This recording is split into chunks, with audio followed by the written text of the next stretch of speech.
Good evening, ladies and gentlemen. I'm Ryan Bijan, host of Cowtown Movie Classics, and 2024 sees the 80th anniversary of Arsenic and Old Lace, the beloved dark comedy directed by the Academy Award-winning filmmaker Frank Capra. Joining me tonight to talk about this wonderfully funny film is film historian and theater expert, Mr. Stan Shaffer. How are you doing tonight, Stan? Hi, good evening, Ryan. I'm certainly glad to join you for this momentous occasion. So I mentioned you do have a prominent background in theater. How is this relevant to Arsenic and Old Lace? Well, that's funny because I've done just about everything you can do in theater and been a member of each of the theatrical unions. But actually, when I was in my 20s, being too young for the role, I actually played Dr. Einstein on stage. It was a semi pro company, so I got all of $20 a week. But we're talking about the 70s, so $20 was a little bit more there than it is now. And so I had a great time. I wanted to play Jonathan Brewster, of course. But my problem was I always wanted to play villains, but I'm only 5'9". So it always worked against me until I could tell people, well, what about Claude Rains? But that was always too late by the time I got that around to them. Well, speaking of that, what about Peter Lorre? You're playing Peter Lorre's Yes, character, and well, he that's is. how I got Einstein. That's how I got Einstein, was because the Peter Lorre role. And he's magnificent in the role. I couldn't even come anywhere near approaching him. Well, we have to talk about the film's incredible cast. I mean, of course, it's headed by Cary Grant and Priscilla Lane, but as our heavies, or at least the obvious heavies of the film, is Jonathan Brewster. We have Raymond Massey doing his best Boris Karloff impersonation, and as Dr. Einstein, we have the incredible Peter Lorre, kind of at the height of his Warner Brothers career. Absolutely. Well, he made this right after he made Maltese Falcon. So he's under contract to Warner Brothers at this time and just knocking them out. Casablanca will soon follow after that. And movies like Background of Danger, other really good movies. And later on, actually, another 5 years, he makes one of my favorites, The Beast with Five Fingers. But that's another time to talk about that. But Peter Lorre was always wonderful, one of the strangest men in Hollywood. And starting out actually with the very first movie made in Hollywood, Mad Love, playing a mad doctor. But you're right. This cast is so phenomenal, and even we got to give a little bit of Raymond Massey gets thrown to the wolves most of the time, because the role was originated by Boris Karloff, and Perk Westmore, who was the makeup artist, did a fairly good job. He did as much as he could to try to make Massey, who was a brilliant actor, into Boris Karloff, and he's not bad. He's just not Boris Karloff or Bela Lugosi. And so there's actually a wonderful gravitas that these great horror icons bring to something that no one else can touch. And that's why we're missing Karloff. But we're not missing everything and what made the play so great. The play was one of the longest running plays, and it was for many, many years. It ran 1,444 performances, which was a record, especially for a straight play. When we say a straight play, what we mean is a play that isn't a musical. So, musicals run longer traditionally. And plays, that's even today, 1,444 performances for a play would be very long. Oh, of course. Now let's take it back to the beginning a little bit. You mentioned the film was shot right on the heels of the Maltese Falcon, so this must have been around 1941. Why did it Yes. take so long for the film to get released? Well, the stories vary a little bit as to who really was first entranced by the play. Now, I'm going to go with Mr. Capra. Sometimes some film historians have issue with Mr. Capra's stories, but let's just go with Mr. Capra because he's a brilliant storyteller. And he saw it and he thought it was phenomenal. So he reached out to the producers. The producers were Lindsay and Krause, which were major producers on Broadway for a long time. Eventually, this was a big hit. And then after this, they had another big hit called Life with Father. That was an even bigger hit. And so they were at the top of their game. And actually, Life with Father figures into what we're talking about because Capra wanted it. But now what Capra was finding was that he had just been in an independent production company making Meet John Doe, one of his best movies. Warner Bros. Released it. But what he didn't realize was he didn't get into all the little tax things. And his own independent company he wound up figuring out, oh my God, any money I'm making from Meet John Doe goes to Uncle Sam, who also loved the movie. So, so he has to figure out how to get out of that. So he approaches Jack Warner. Now, Jack Warner had also seen the play, so he was interested in the play. So they bought the show from Lindsay and Krause, even though Lindsay and Krause weren't the official, the real writers, a man named Joseph Kesserling. But Lindsay and Krause always had a way where they worked everything they produced. They went in there and redid things. So they did a lot of the, shall we say, snapping it up from what Kesserling had. Originally, Kesserling, the original title was Bodies in My Cellar. So it was quite different when they came up with Arsenic and Old Lace. They even actually at one point thought about calling it Broccoli and Old Lace, which My God. But thank God they settled on Arsenic and Old Lace. And so Warner got tied in, and that's how he got Capra because of the tax thing. So Capra, but then Capra, uh, Warner was thinking about the casting, and the first person they offered the role to was Bob Hope, not Cary Grant. And Bob The Hope couldn't get out of his Paramount contract. and he, I mean, obviously Bob Hope is quite a different personality from Cary Grant, but obviously he's a brilliant comedian in his own right. I could definitely see him doing that role. It just Oh, I obviously agree. would have He been he definitely different. would make it work, and it Yeah. makes sense. And there's also in my research, I also seen that at one point they thought about Jack Benny, but Capra wanted Grant. Now, Grant was a little apprehensive because he thought it was a little bit different than what he was used to doing. Capra considered Grant one of the greatest comedians, as we do know, of all time. Cary Grant was most of a versatile of actors; he could do anything. And so Grant said, okay, because the war's going on. Now, the war is primarily in Europe now, where it's not here yet. We haven't declared war yet. So, of course, Grant being British, he's thinking about that. So he says, okay, I'll do it for 150,000. Some places say 160,000. I'll keep 50,000, maybe 60,000. But my rest of my money, Jack Warner has to give 25,000 to the Red Cross, 25,000 to the USO, and 100,000 to the British War Relief Fund. That much everybody agrees on. And Mhm. so that's how he did it. It was important to him because at that point there were two things in his personal life that he needed: a new woman in his life, Barbara Hutton, the great heiress, and number two, with how things were happening with the war and with Britain here, he thought it was time for him to show America that he wanted to be an American. So that was also part. All this ties in to making Arsenic and Lace. So he becomes an Mhm. American citizen right before the bombing on Pearl Harbor. Oh wow! So it certainly has historical significance. What does our audience have to look forward to if they've never seen the film or if they're unfamiliar with the play? Well, we start off with two little old ladies. Now, these two old ladies are the sweetest ladies. As anybody, like the local cop will tell you, you can't say anything wrong about them. They're so nice. They're the sweetest ladies, and they just feel like they have to be nice to people. And sometimes little old men come to see them, and they're just a little lonely. And so they think, well, maybe they shouldn't be here anymore. So they have a nice little elderberry wine that sort of helps these gentlemen to a peaceful, happier place. Yes. And so they're played by these two ladies, Josephine Hull and Jane Adair, who actually were in the original play. So it worked out when the original play casting happened. Lindsay and Krause said, you don't get Karloff. Karloff's the main marquee. We'll give you them for a few weeks. That's all. We'll get them. And then they tied in because they decided that John Alexander would play Teddy Roosevelt because he was so brilliant on stage. One Cary Grant's brother thinks he's Teddy Roosevelt. So it adds another dimension to all the comedy that we just had the two ladies. And so it's this wonderful, crazy family that Mortimer Brewster, played by Cary Grant, who is a critic, a play critic, doesn't know, oh my God, they're all crazy. What am I going to do? And of course, at first, he doesn't realize that the craziest of them all hasn't decided to come home. Jonathan, the maniac. And so it all evolves. Comedy runs rampant. Whereas as Cary Grant discovers all the secrets in their nice little old boarding house. All right. Well, Stan, thank you so much for your time. If you're in the audience, please stick around after the film so you can hear the rest of our conversation. Without further ado, from 1944, director Frank Capra's Arsenic and Old Lace. Well, that movie's certainly incredibly funny, incredibly sweet, and charming. And of course, there is that, I don't even say underlying darkness. It is very much a black comedy, and there's a lot of interesting stuff happening. Oh yes, oh yes, the good old window seat. What you going to find in it next? So it's wonderful. And the little old ladies, you can see you have to be very empathetic with them. They mean no harm. They're only doing their proper Christian thing of making sure people are as happy as possible. Now, the movie itself, as we said earlier, was made in 1941, but wasn't released until 44. And now the reason for that is because at that point, producers were afraid that once the movie opened, it would take away the audience from the play. So they set it up with Mr. Warner that it could not be released until the play closed. Now, at that point, if a play hit 300, 400, maybe 500 performances, it was a huge hit. And that's what they thought it would be.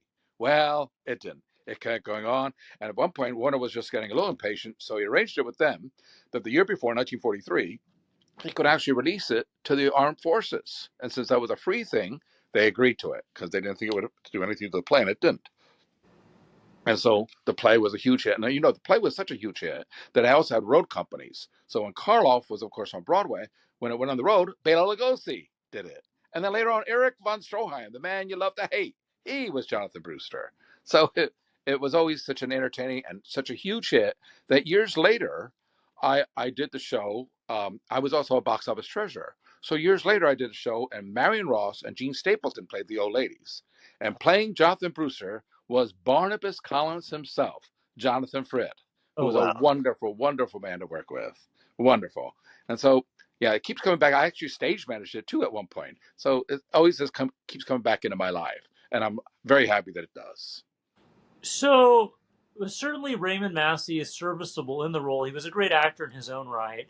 But do you feel like the lack of a proper marquee horror star, like a Boris Karloff or Bela Lugosi, or even a Jonathan Fritz, someone of that recognizable level, do you think that's a hindrance to the film? Like, does that stop the film from being sort of the definitive version of Arsenic and Old Lace? Well, being a monster kid as we are, I would say yes. But when I just look at it and just take Karloff away, that you don't bring him into the formula at all, or Lugosi, yes, it's such a great movie. It just plays so well, despite what Cary Grant felt. And Cary Grant felt it was one of the worst performances he ever gave. He didn't even want to ever see the movie again because Capra had him do too many things over the top. But I've seen the movie at least 20 times. I know the play as well. I was still laughing. I was still laughing. Jack Carson is O'Hara trying to write the script. There's so many great characters. Edward Everett Horton. So it still works. So I'll say yes. It probably would have still another dimension with Karloff or Lugosi, which is who they should have pursued when they couldn't get Karloff. But it still is a 8 out of 10 movie. I would say at least. Oh, absolutely. And even too, if you had Karloff acting opposite Cary Grant, they're both British. They have a similar background, so that would make the relationship more believable. Yes, it would. You're certainly right. You're certainly right. Well, Massey was Canadian, so like sort of pushing it there. But once again, it was about who was under contract. Once they got things settled with Cary Grant because he cost so much money, 150,000. Then Priscilla Lane, Raymond Massey, Peter Lorre, they were under contract. Jack Carson, all under contract. So that makes it a little bit cheaper for Mr. Jack Warner, who always has his eye on that penny. Of course. Now, the film, we watch it now, 80 years later, it still feels very fresh. It's very funny. It certainly holds up in a lot of ways.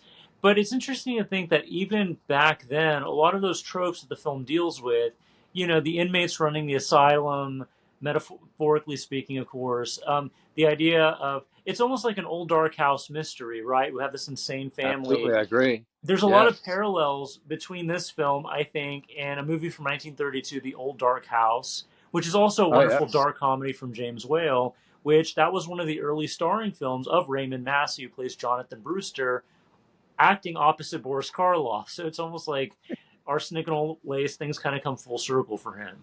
That makes sense to me. Yes, absolutely. And of course, when we have the dark sardonic humor of James Whale, is certainly comparison to what we have with Arsenic, which is a little bit more easygoing, should we say?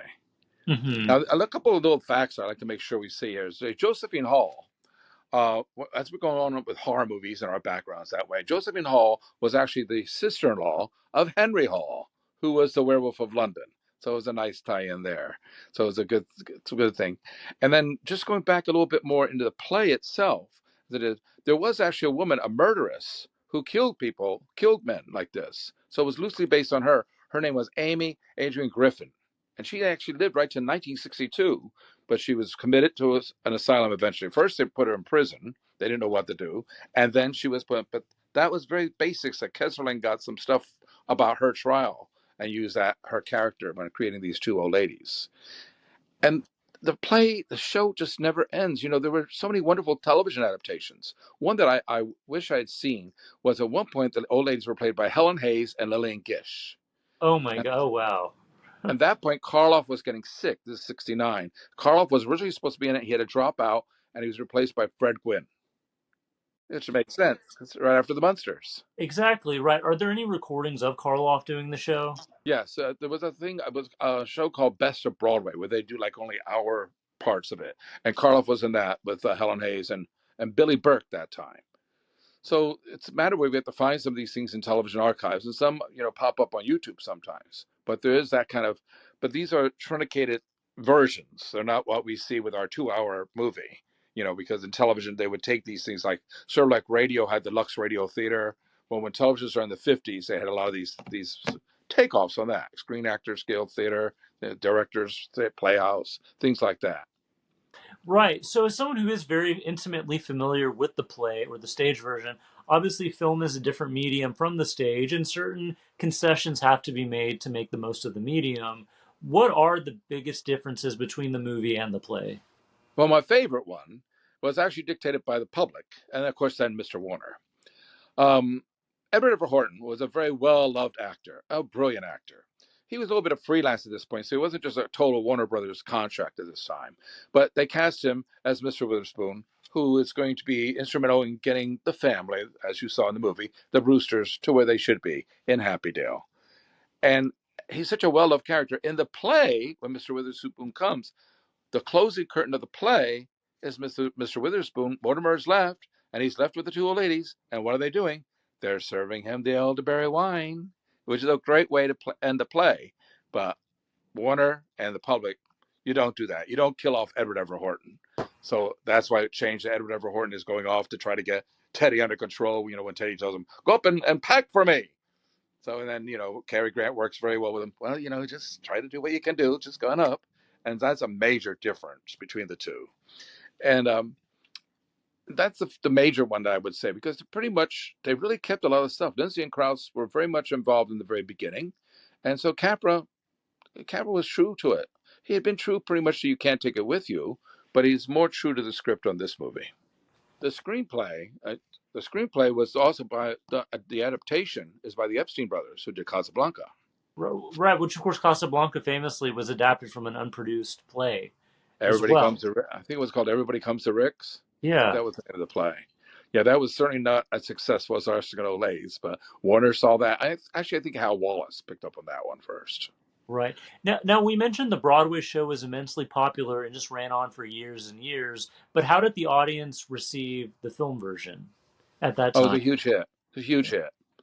Beyond what Grant thought it would be. Of course, Cary Grant, once he did it and he thought that he overdid it. And what's one of the wonderful things is Cary Grant could be a very physical comedian too, and that's used there, and that is wonderful. And so he still underestimated it, but it made millions, maybe like 4 million, which today, if you multiply that, it'd be much more. It came in under one.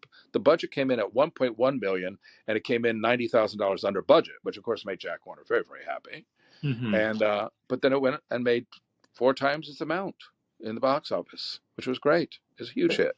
That's incredible. But even the production budget, that does sound a little high because it does feel very much like a play. It's based more or less on one set, one location. I Yeah. can't imagine. I mean, I'm sure Cary Grant commanded a very high paycheck at that Yeah.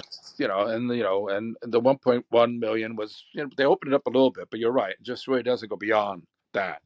But when you have a great cast like that, you don't feel as closed in as you do many times when they transfer plays to movies. Hmm. You feel that closed in effect, especially if the movie's older and the sound technique isn't as much as it is, then it falls really into the trap. But this one, because Capra is so fluid in his direction, and then another actor who we didn't mention, who's also great, the great, brilliant character actor, James Gleason, one of the longest careers on Broadway and in film. He starts back with Silence. He starts on Broadway with Robert Armstrong, and he stretches all the way up to Charles Laughton's Night of the Hunter. He's still working, and Frank and John Ford's Last Hurrah, and he's wonderful as the police captain who's trying to make sense of everything. And his timing is so perfect, working with Cary Grant, working with Jack Carson, that it helps so much for that ending. It enhances everything. Certainly, I mean, this movie certainly has an incredible cast across the board, even in the smaller roles. Each one of these character actors makes it memorable. Oh yeah, yeah, it's a perfect cast. Capra did a great job, and it was so different than the usual Capra. But so it helped us that Capra felt he had to do something, because the tax money from Meet John Doe, he had to get himself away from Uncle Sam, and Yeah, that's what worked. but I wonder how Capra felt. Like, okay, we shot this film. I'm sure he was proud of his work, but then we have to sit on it for 2 to 3 years. Well, he went off to war, so he didn't have much Well, it's time to think. true. What happened on this thing? One more thing about the ad here. When they were wrapping it, they wrapped it in December, so it was not finished yet when Pearl Harbor happened. So the next day, the entire cast got together. They gathered when FDR delivered his speech. So they were all there, And then Capra, right after it wrapped, he went off to war. So he was Wow. very involved with that, and it basically became Jack Warner's baby because it wasn't an independent production for Capra, so he had to worry about what was coming back in. Hmm. But with the war right there wasn't much time to think about it. That's true. Yeah. I mean, it sounds like, I mean, it was such a historically significant time, not only in Hollywood, but in the world at large. It's always interesting to kind of place these films in the context of that time, just to get a When, better understanding. when Capra returns from the war, he goes independent and makes what many people consider his best. I consider it one of his best, but not his best. But It's a Wonderful Life, which was a huge flop when it came out. And And it's insane to think. I mean, that's the film he's best known for today by people who aren't even fans of old Hollywood. Even if you don't know the name Frank Capra, everyone knows the title "It's a Wonderful Life." well, it wound up being an independent production. And what happens with them, they wind up in the public domain because no one stays on top of renewing the copyright like the big studios always do. And so it fell through the cracks. And because of that, it became great because public domain mean television channels could just run it and not have to pay, not have to pay. And so it gathered all this great momentum, and it's become a Christmas classic. So him not making as much money on it actually worked in his favor. Right. And I mean, and he's one of these immortal names because of movies like It's a Wonderful Life, uh, It Happened One Night, Arsenic and Old Lace, Lost Her. I mean, it's just classic after classic after classic. Mr. Smith Goes to Great. Washington. One of the greatest directors. There's no doubt to that. It's a movie that is ageless, just like the play is ageless. There's so many things that everybody can have empathy for and just sit back and have a great time. So it will live forever. I know I certainly had a great time tonight. Once again, thank you so much for your time. Thank you, Ryan. Good night. Once again, I'm Ryan Bijan. I'll see you next time.